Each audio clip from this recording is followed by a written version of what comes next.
Sir ఇప్పుడు budget గురించి మనం మాట్లాడుకుంటాం కదా. మొన్న బడ్జెట్ సమావేశంలో అన్ని రంగాలకు సంబంధించినటువంటి ఏ రంగాలకి కూడా బడ్జెట్ అనేది ఎక్కువ ఏం మాట్లాడలేదు. సో ఇప్పుడు మత్స్యకారులకు సంబంధించినటువంటి బడ్జెట్ లో అసలు ఎలాంటి బడ్జెట్ ప్రవేశపెట్టారు, మీరు దాని గురించి ఏం చెప్తారు? ప్రధానంగా అమ్మా, ఈ దేశంలో సుమారుగా ఈ మత్స్య వృత్తి మీద 3.5 కోట్ల మంది మత్స్య వృత్తి మీద ఆధారపడి పనిచేస్తా ఉన్నారు, పరోక్షంగా ఆధారపడి పనిచేస్తా ఉన్నారు. మరియు వాళ్ళంతా కూడా ప్రత్యేకంగా వేరువేరుగా చేసేటువంటి అనుబంధ సంఘాల వృత్తులను కూడా కలిపినప్పుడు ఇది దాదాపు 5-6 కోట్ల మంది వృత్తిలో జీవిస్తున్నారు. అయితే ఈ దేశంలో ఉన్నటువంటి బీజేపీ ప్రభుత్వం మొన్న కేటాయించినటువంటి బడ్జెట్ గతంలో 24,000 కోట్ల రూపాయలు కేటాయించింది. కానీ ఈ సంవత్సరం 1000 కోట్లు తగ్గించి 23,000 కోట్లే కేటాయించింది. వాస్తవంగా మేము ఈ దేశంలో ఉన్న మత్స్యకారులకు 1,00,000 కోట్ల బడ్జెట్ కేటాయించాలని చెప్పేసి మా అఖిల భారత మత్స్య కార్మిక సమైక్య ఈ ప్రభుత్వాన్ని డిమాండ్ చేసింది. కానీ ఈ ప్రభుత్వం అలా వినిపించుకోకుండా ఆ ఎంగిల్ మెతుకులు వేసినట్టుగానే ఈ ప్రభుత్వం ఈ మత్స్యకారులకు ఈ కేంద్రంలో బీజేపీ సర్కారు కేటాయించింది. దానివల్ల ఆ బడ్జెట్ వల్ల కూడా వాళ్ళ ఆదాయాలకు సంబంధించినటువంటిది ఏదైతే జీతాలు ఇవ్వడం కానీ దానికి సంబంధించి ఉంటుంది తప్ప దానివల్ల పేదలకు ఉపయోగపడేటువంటిది, మత్స్యకారులకు ఉపయోగపడేటువంటి పరిస్థితి కనబడతలేదు. అందుకని ఇప్పటికైనా మేము చెప్తున్నాం ఏంటంటే ఈ ప్రభుత్వానికి మీరు చేసేటువంటి విధానం అంతా కూడా కార్పొరేటర్లకు ఉపయోగపడుతున్నది తప్ప మత్స్యకారులకు ఉపయోగపడతలేదు. ఈ వృత్తిలో కూడా ఈరోజు అంబానీ అదానిలో తీసుకురావడం కోసం ఈ కేంద్ర ప్రభుత్వం ఆలోచిస్తున్నట్టుగా మేము భావిస్తున్నాం.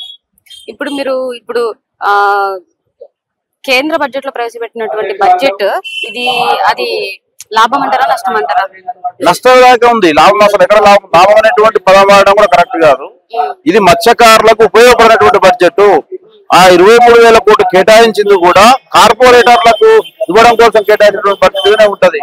వాళ్లకు ఇచ్చేటువంటి సంక్షేమ పథకాలకు సంబంధించినటువంటి మత్స్యకారులు పేదలుగా ఉన్నారు, వాళ్ళకు రుణాలు ఇవ్వడంలో కానీ వాళ్ళని అభివృద్ధి చేయడంలో కానీ అలాంటి పద్ధతి లేకుంటున్నటువంటి పరిస్థితి ఉంది. అందుకనే కార్పొరేట్ ఉన్నటువంటి వాళ్లకు అందే విధంగా ఉంది తప్ప పేదలకు అందేటువంటి, అందుకని మత్స్యకారులందరూ కూడా నష్టమైనటువంటి బడ్జెట్. అయితే దీనికి సంబంధించినటువంటిది నష్టం చేసేటువంటి బడ్జెట్ ప్రభుత్వం సంబంధించి కూడా ఎప్పుడు కూడా మత్స్యకారులకు అనుకూలమైన ప్రభుత్వం కాదు. ఇది పేదలకు అనుకూలమైన బడ్జెట్ కాదు. ఇదంతా కూడా కార్పొరేట్లకు అనుకూలమైన బడ్జెట్ గా ఈ రోజు కనబడుతున్నది. అందుకని ప్రభుత్వం కూడా ఆ పునరాలోచన చేయాలని చెప్పేసి మేము కోరుతా ఉన్నాం.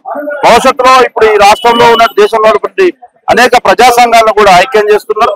అదే అందులో భాగంగా మత్స్యకారులు కూడా ఈ ఐక్య సంఘంతో ఉన్నటువంటి పరిస్థితి ఉంది. కాబట్టి రాబోయే రోజులలో ఇతర సంఘాలన్నీ కూడా కలిసి మా మత్స్యకారులను కూడా పెద్ద ఎత్తున ఉద్యమం చేయడం కోసం ఈ ప్రభుత్వం పైన చేయడం కోసం సిద్ధంగా అవుతున్నాం. ఇప్పుడు ఈ మత్స్యకారులకు సంబంధించి మీరు ఏం డిమాండ్ చేస్తున్నారు సార్? మేము డిమాండ్ చేసేదంటే ఈ దేశంలో ఉన్నటువంటి మత్స్యకారులకు ముందుగా 1,00,000 కోట్ల బడ్జెట్ కేటాయించాలి. ఈ దేశంలో ఉన్నటువంటి ప్రజలు 1,00,000 కోట్ల బడ్జెట్ కేటాయిస్తే వృత్తికి సంబంధించి ఈ దేశంలో ఉన్నటువంటి 3.5 కోట్ల మంది ఏదైతే ప్రత్యక్షంగా ఈరోజు మత్స్య వృత్తిలో ఉన్నారో వాళ్ళంతా కూడా ఈ దేశంలో ప్రజలందరికీ పౌష్టికారమైనటువంటి చేపల్ని అందిస్తున్నారు. దానివల్ల ఆరోగ్యంగా ఉండడానికి వాళ్ళకి ఈ రోజు డాక్టర్లు సైంటిస్టులు చెప్తా ఉన్నారు. మత్స్య వృత్తి ద్వారా ఈ రోజు ప్రజల్ని ఆ డాక్టర్ దగ్గర ఊకుండా పోయేదానికి హార్ట్ కు సంబంధించినటువంటిది కానీ కంటి చూపుకు సంబంధించినటువంటిది కానీ అనేక రకాల ఆరోగ్యంగా ఉండడానికి అవకాశం ఉందని చెప్తా ఉన్నారు. కానీ అలాంటి మత్స్య వృత్తి ఈ రోజు ప్రభుత్వమే పెట్టుబడిదారులకు ప్రైవేట్ కళ్ళకు అప్పచెప్పే ప్రయత్నం చేస్తా ఉన్నది. దానివల్ల మత్స్య వృత్తి నాశనమైనటువంటి పరిస్థితుంది.